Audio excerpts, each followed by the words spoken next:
তাই এইটা কিভাবে ব্যবহার করবেন সেটা একটু দেখাই দিই। আর একটা ইঞ্জিন অয়েল যদি আপনার বাইকে ডুপ্লিকেট পড়ে যায় তাহলে বাইকে কিন্তু অনেক ধরনের সমস্যা শুরু হয়। এই ইঞ্জিন অয়েল দেওয়ার পরে আপনারা ঘন ঘন একটা বিষয় চেক করবেন, যেটা হলো আর ইঞ্জিন ফ্লাশারটা সম্পর্কেও আপনাদের মোটামুটি একটু ধারণা দিয়েছি।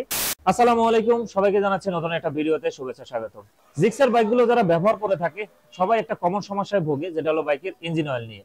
বাংলাদেশে সুজুকি জিক্সার এই বাইকগুলোর জন্য সবচেয়ে জনপ্রিয় দুইটা ইঞ্জিন অয়েল, সেটা হলো শেল অ্যাডভান্স আলট্রা আর হলো মোটুলের 70-100।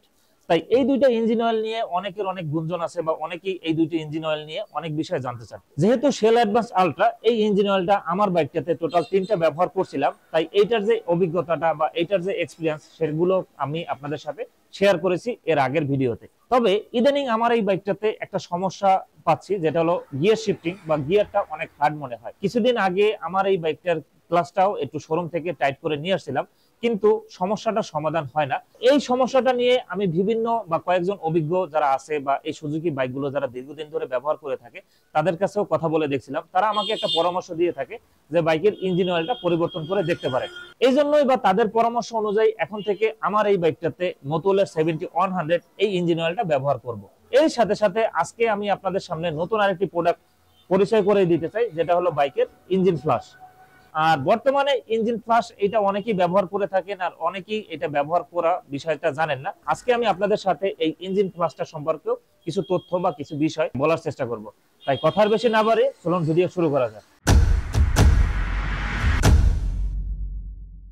শেল অ্যাডভান্স আলট্রা এই ইঞ্জিন অয়েলটা দিয়ে আমার বাইকটা এখন পর্যন্ত প্রায় 2500 কিলোমিটারের মতো চালানো হয়েছে। আর আমি সবসময় এই ট্রিপ এতেই আমার বাইকের ইঞ্জিন অয়েলটা কি কততে পরিবর্তন করি সেটা সেট করে রাখি। এখন আমি যেহেতু মোটুলে যাচ্ছি এর জন্য এই ইঞ্জিন ফ্লাশটা এইটা ব্যবহার করলে ইঞ্জিনে সেরকম কোনো ক্ষতি হয় না, যেটা আমি একদম কনফার্ম হয়ে মানে শোরুমেও এই জিনিসটা ব্যবহার করা হয়। তবে প্রোডাক্টটা নিশ্চয়ই অথেন্টিক বা অরিজিনাল প্রোডাক্ট হতে হবে। তবে আমি এইটা যে প্রশান্ত দাদা তার মাধ্যমে জিজ্ঞাসা করে তারপর প্রোডাক্টটা নিয়ে আসছি। আর আমার এই বাইকটা প্রায় 10,000 কিলোমিটারের বেশি চালানো হয়েছে, তাই এখন এই ইঞ্জিন ফ্লাশার ব্যবহার করা যায়। তাই এইটা কিভাবে ব্যবহার করবেন সেটা একটু দেখাই দিই। বাইকটা প্রথমে এইভাবে স্টার্ট দিয়ে 5 থেকে 10 মিনিট রেখে দিবেন, এরপর এই মোটুলের ইঞ্জিন ফ্লাশারটা এটা ব্যবহার করবেন। যেহেতু বাইক স্টার্ট দিয়ে রাখলাম, এটা 5 মিনিট বা 5-6 মিনিট স্টার্ট দিয়ে এরকম রেখে দিই, তারপর এই ফ্লাশারটা ব্যবহার করব। এর মধ্যে আমি আপনাদের সাথে আরেকটা বিষয় শেয়ার করি, যেটা হলো এই মোটুলের ইঞ্জিন অয়েল গুলো সবচেয়ে বড় একটি সমস্যা। এই ইঞ্জিন অয়েল গুলো সঠিক পাওয়া যায় না, মানে ডুপ্লিকেটে বাংলাদেশের মার্কেটে সরাসরি।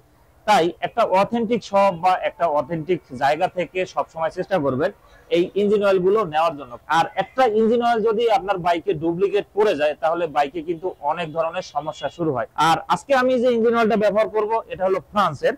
আর এটার আরো কিছু ভেরিয়েন্ট পাওয়া যায়, শোরুমে যেগুলোতে পাওয়া যায় সেটা হলো ইন্ডিয়ান। তবে এটাতে বেশ কিছু পিওর কোড দেখা যায়, তারপর বিএসটিআই এইগুলো পাওয়া যায়, কিন্তু এটা এইভাবেই চেক করা যায়। এছাড়া আর আমার কাছে যদি আরেকটা ডুপ্লিকেট থাকতো তাহলে বিষয়টা বুঝতে পারতাম। যেহেতু আমার কাছে এই অরিজিনালটাই আছে, 5 থেকে 6 মিনিটের মতো বাইকটা একটু স্টার্ট দিয়ে রাখছিলাম। এখন এই ফ্লাশারটা দিয়ে দিব, পুনরায় আবার বাইকটা এরভাবে স্টার্ট দিয়ে আবার 5 থেকে 6 মিনিট রেখে দিব।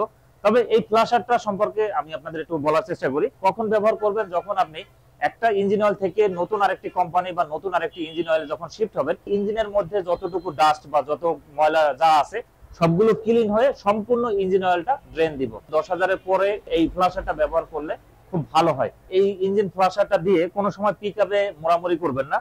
আপনি রেগুলার যেরকম আরপিএম এ থাকার দরকার বা বাইকটা স্টার্ট দিয়ে যেরকম রাখা দরকার ঠিক সেভাবেই রেখে দিবেন। বাইকটা স্টার্ট দিয়ে রাখছিলাম, কিছুক্ষণ রাখার পরে আরো কিছুক্ষণ অপেক্ষা করলাম যাতে ইঞ্জিনটা একটু ঠান্ডা হয়, এরপরে এই ইঞ্জিন অয়েলটা ড্রেন দিব।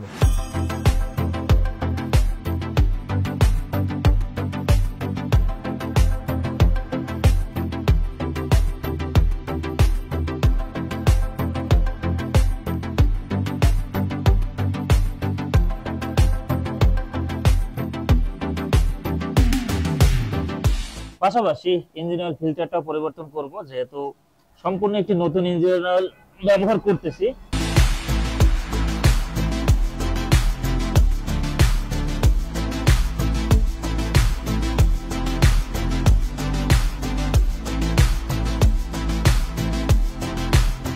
এই হলো ইঞ্জিন অয়েল ফিল্টার। বেশি একটা ময়লা দেখতে পারতেছি না, এই যে দেখেন ফিল্টার একদম প্রায় কিন্তু নতুনের মতোই অবস্থা।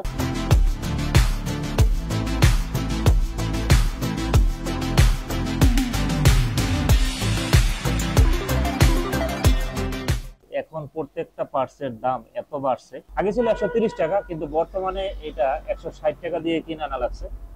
এই হলো ইঞ্জিন অয়েল, একটু মেপে দেখি আর কমছে না বাড়ছে।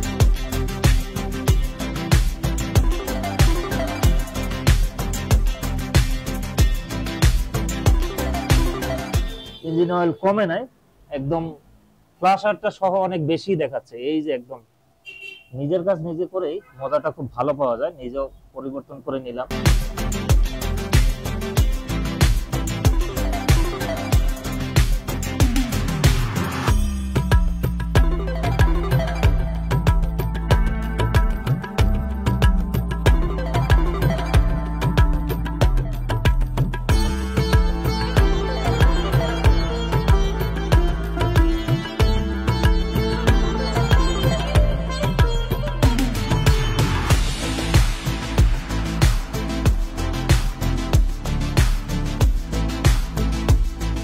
যেহেতু আমার এই বাইকটা ভার্সন 4 সম্পূর্ণ 1 লিটার ইঞ্জিন অয়েলই ব্যবহার করছি, আর আপনারাও যারা এই ভার্সন 4 এই বাইকগুলো ব্যবহার করেন সম্পূর্ণ 1000 ml ইঞ্জিন অয়েলই ব্যবহার করবেন। সব থেকে আমি ভয় পাই এই মোটুলের ইঞ্জিন অয়েলটা দিয়ে, এরকম ভয় আসলে এর আগে আমি যখন শেল ব্যবহার করতাম তখন আসলে এই ভয়টা পাই না, কিন্তু এই মোটুল দেওয়ার পরে মনের মধ্যে একটা ভয় কাজ করে।